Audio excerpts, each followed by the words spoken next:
Bonjour et bienvenue pour une nouvelle vidéo avec le tarot de Marseille illustré.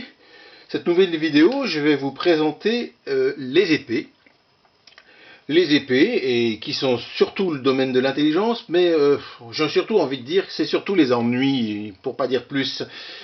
Effectivement, avant c'était uniquement le domaine de l'intelligence, mais j'ai l'impression que, en y regardant de plus près, on a évolué plutôt vers les ennuis, les épées représentant dans la cartomancie représentant les pics, et les pics n'ont jamais été très bons. Par contre, pour contredire tout de suite ce que je viens de dire, voici l'as d'épée.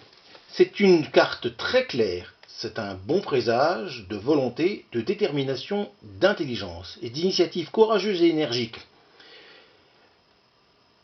Cette épée est brillante, la garde, ici, est un diplôme roulé. Les lauriers de la gloire et de la réussite, ensemble, donc, poussent sur son double tranchant. Vous voyez, c'est un double tranchant.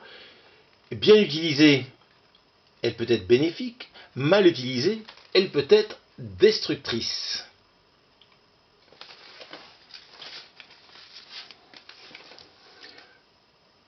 Et voici les ennuis qui commencent déjà avec le 2 d'épée. Les 2 dans le tarot, c'est toujours la dualité. Alors, le 2 d'épée ne fait pas exception. Il y a une confiance qui est mal placée. Voilà ce que veut dire cette carte. Une confiance mal placée. On avance serein, on pense qu'on est équilibré, ou alors on ne veut pas voir. On peut s'être mis le bandeau soi-même, on se ferme les yeux, on ne veut pas voir. Mais tous autour s'agitent pour vous faire tomber. La carte est sombre. Les ennuis continuent avec le 3 d'épée. Le 3 d'épée, 2 jumeaux, vous voyez, j'ai fait faire 2 jumeaux ici, symbole d'unité avec le soleil. Ils veulent se battre, ils sont de même force, ils ont dû avoir le même parcours, mais la confiance est rompue. Beaucoup de jalousie, de méfiance, de trahison et une accumulation de non-dits pour en arriver là. Le troisième personnage, qui est désarmé, un peu plus grand, plus vieux, c'est la raison. Il a habillé des couleurs des 2 frères, des couleurs de l'un et de l'autre. Cette carte peut être regardée comme si on était l'un des 2 jumeaux, ou le personnage central, mais aussi, cette carte forme peut-être qu'un seul personnage. La dualité que l'on a souvent en soi, on pourrait dire le bon ou le moins bon, et puis la raison au milieu, vous voyez, qu'on doit toujours choisir. Quelquefois, en soi-même, on a une dualité, et cette carte, donc, a plusieurs entrées de lecture. Pour le 4 d'épée, c'est déjà un tout petit peu plus simple. Le 4 d'épée, c'est une carte qui annonce la volonté, la rigueur et la persévérance. Cette carte dit qu'on vous aurez les moyens de rétablir un équilibre perdu et de dépasser les trahisons. Bien sûr, cette carte a aussi les mêmes entrées de lecture. Ça peut être une seule personne, la dualité, ou alors, soit on peut être soit cette personne-ci, soit l'un des 2 jumeaux. Le 5. Le 5 dans le tarot, tous les 5 sont des cartes qui peuvent annoncer des victoires, mais le 5 d'épée, c'est une victoire que l'on appelle une victoire à la Pyrrhus.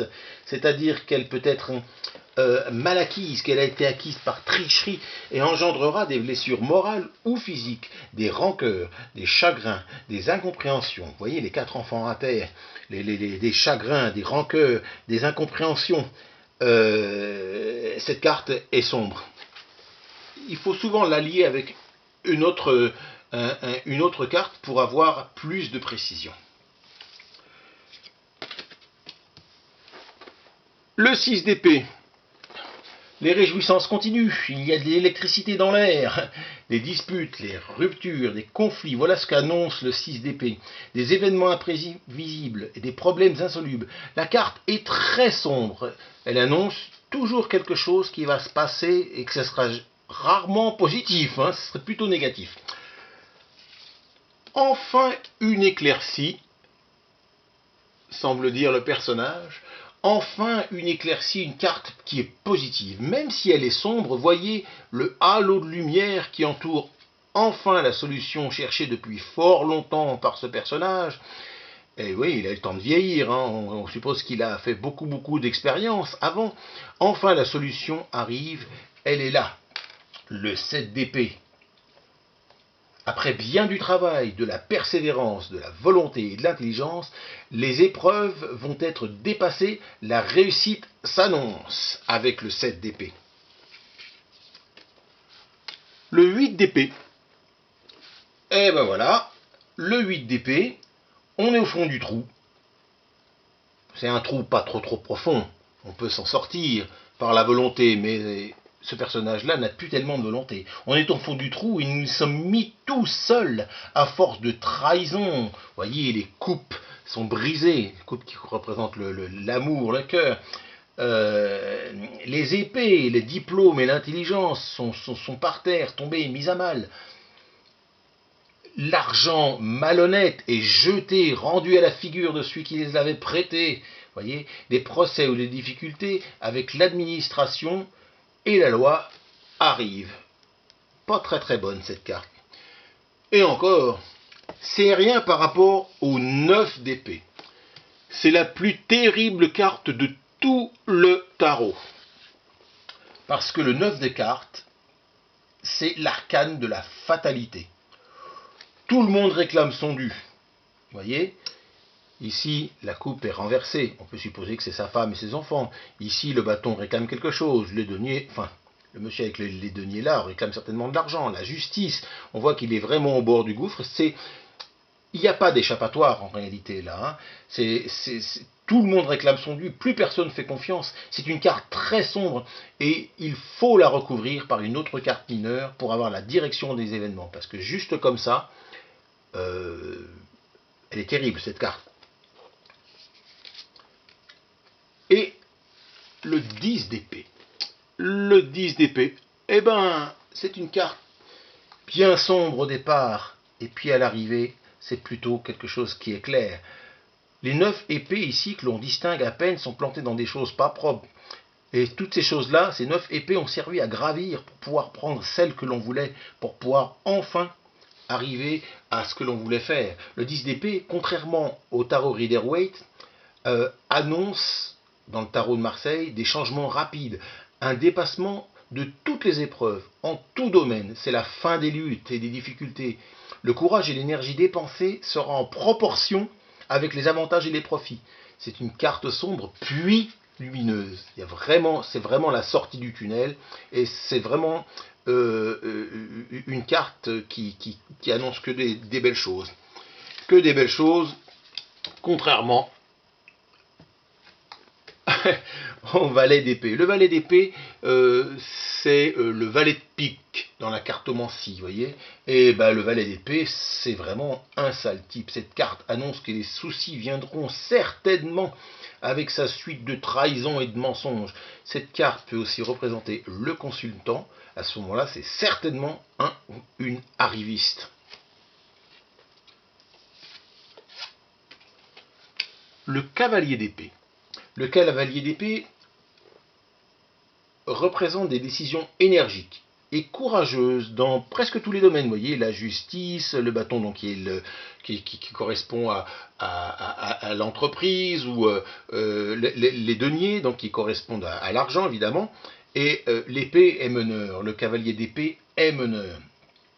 Il est prêt à faire face aux épreuves, luttes ou conflits qui ne tarderont pas à venir. Ça annonce qu'effectivement il va y avoir des conflits. On peut recouvrir par une autre carte pour savoir combien de temps ça va durer par exemple, ou quel type de conflit ça peut être. Il va y avoir des conflits, mais le cavalier d'épée sera là pour aider et il aidera sûrement. Voyez, il a les moyens de se défendre, il a toute l'énergie nécessaire pour tous les domaines, sauf les sentiments.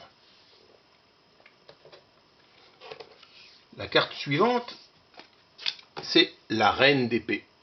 Eh bah, ça doit être la mère de l'autre là. Hein. Valet, c'est une femme dure. Cette carte annonce beaucoup de solitude pour le consultant ou la consultante. C'est une femme dure aussi, ça peut représenter le consultant ou la consultante ou des gens qui sont en face, enfin en relation avec ce consultant ou cette consultante. C'est une femme dure et froide qui a su faire le vide autour d'elle en raison d'un comportement autoritaire, sévère, sans douceur ni gentillesse. Comme les fenêtres qu'on voit ici. Son esprit et son cœur sont fermés. C'est une carte absolument pas spirituelle, qui annonce vraiment la solitude à l'intérieur de soi ou même à l'extérieur de soi.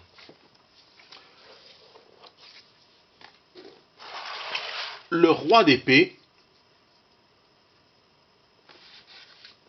Le roi d'épée, il n'est pas sympa non plus. Il est sévère, autoritaire et pointilleux. Ça peut être une administration un peu tatillonne, un peu les impôts, la police, la justice. Ça peut être aussi un huissier. Enfin voilà, c'est pas toujours très sympa. Il impose sa volonté avec fermeté et fait régner l'ordre avec rigueur, avec justice, qu'il peut parfois représenter. Il est le juge, l'avocat, la police, mais aussi, comme je le disais tout à l'heure, le représentant des impôts. Enfin, ça peut être aussi un médecin ou un chirurgien, sans romantisme ni fantaisie, uniquement axé sur le professionnel. Et nous remarquons que l'un et l'autre se regardent. Ils cherchent un appui l'un de l'autre, mais font pas un pas l'un vers l'autre. Alors voilà, la prochaine vidéo sera pour les couples, ce sera plus sympa comme vidéo. Je vous souhaite une bonne journée